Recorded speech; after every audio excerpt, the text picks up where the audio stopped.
अस्सलाम वालेकुम, this is Aamir speaking from California real estate and builder Bahrain Karachi.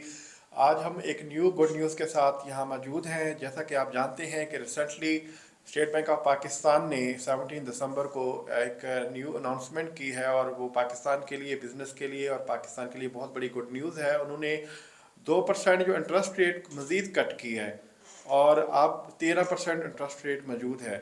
और ये जो अगर आप देखेंगे तो अप्रैल से लेकर अब तक जो 5 कंसेक्टिव इंटरेस्ट रेट कट हुआ है। और और ये बहुत अच्छी पाकिस्तान की इकॉनमी और उसकी स्टेबिलिटी के लिए एक बहुत अच्छा साइन है।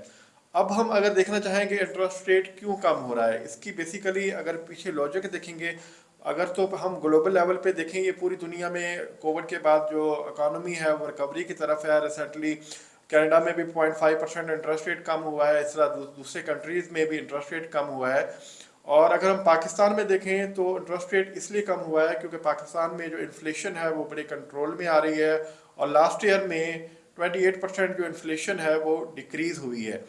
और अगर हम सिर्फ नवंबर की बात करें तो 4.9% जो इन्फ्लेशन है वो कम हुई है। और दूसरे जो साइन अगर देखें, जिस तरह स्टॉक चेंज है जो किसी भी मुल्क के लिए इकोनॉमिक लीडिंग इंडिकेटर समझा जाता है, वहाँ पे आप देख सकते हैं कि 1,16,000 इंडेक्स पे स्टॉक चेंज पहुँच चुकी है, जो पाकिस्तान की हिस्ट्री में पहली बार हुआ है।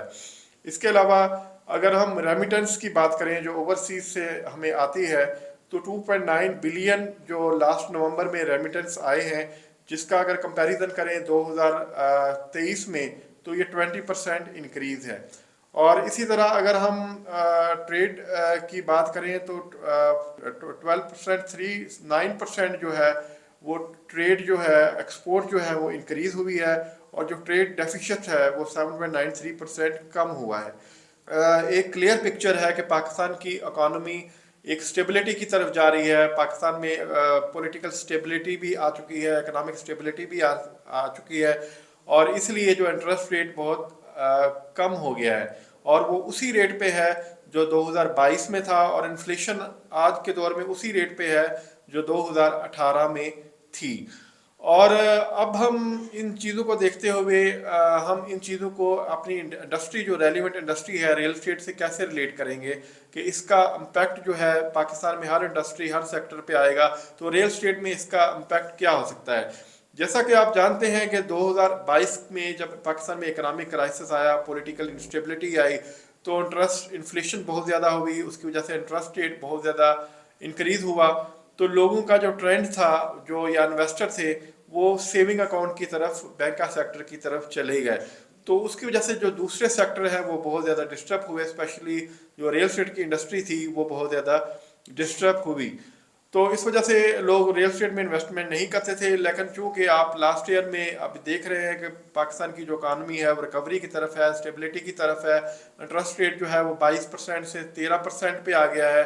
और अगर इसकी सेविंग की बात करें, फॉर एग्जाम्पल एक कस्टमर है, अगर वो बैंक में अपना सेविंग अकाउंट ओपन करवाता है तो 13% उसे इंटरेस्ट मिलता है। लेकिन उसमें से भी 15% जो है विद होल्डिंग टैक्स भी उसे पे करना पड़ता है। तो नेट जो है उसकी जो सेविंग अकाउंट में जो अर्निंग है वो 11% है, वो भी सिक्योर नहीं है। अगर हम काइबोर की बात करें तो वो भी अगर आगे जाके इंटरेस्ट रेट कम होगा तो वो सेविंग जो रेशो है या परसेंटेज है वो भी कम हो जाएगी। दूसरी साइड में हम रियल एस्टेट की बात करें तो अगर हम फॉर एग्जाम्पल हम फिनिश प्रॉपर्टी में इन्वेस्टमेंट करते हैं तो 5 to 6% जो है आपकी रेंटल इनकम आ रही होती है, और कैपिटल गेन जो है वो नियर अबाउट 10 से 15% जो है कैपिटल गेन होता है।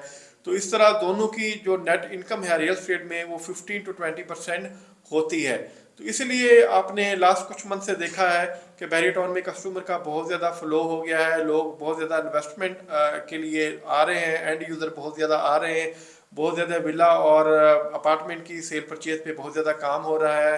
रेंट के लिए विला शार्टेज हो गया है बैरियर टाउन में। ये इसलिए हो गया है क्योंकि लोगों का जो रुझान है, ट्रेंड है, वो दोबारा रियल स्टेट की तरफ कन्वर्ट हो रहा है। और ये पाकिस्तान की इकानमी के लिए ये बहुत अच्छा साइन है, क्योंकि जब इंटरेस्ट रेट बढ़ता है तो सिर्फ बैंक का सेक्टर ग्रो करता है, लेकिन बाकी जो जितने बिजनेस हैं वो डिक्लाइन स्टेज पे चले जाते हैं। तो आप फर्स्ट टाइम पाकिस्तान में जो 2 से 3 सालों बाद ऐसा हो रहा है कि पॉलिटिकल स्टेबिलिटी, इकोनॉमिक स्टेबिलिटी के बाद मुल्क में एक इक्विलिब्रियम आ रहा है जिसमें सारी इंडस्ट्री ग्रो करने जा रही हैं। तो लिहाजा हम ये स्टेट बैंक की जो मॉनेटरी पॉलिसी है उसके अकॉर्डिंगली उन्होंने एजम्पशन दी है, उन्होंने अपनी एंटिसिपेटिंग और फोरकास्टिंग दी है कि 2025 में जो इन्फ्लेशन है वो 11.5% टू 13% 5% तक फर्दर डिक्रीज होगी।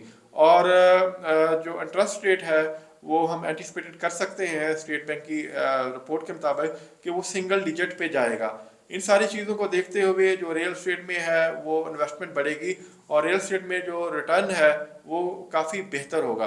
तो मैं उन सब दोस्तों को सजेस्ट करता हूँ कि ये रियल स्टेट इंडस्ट्री में इन्वेस्टमेंट के लिए ये बेस्ट टाइम है।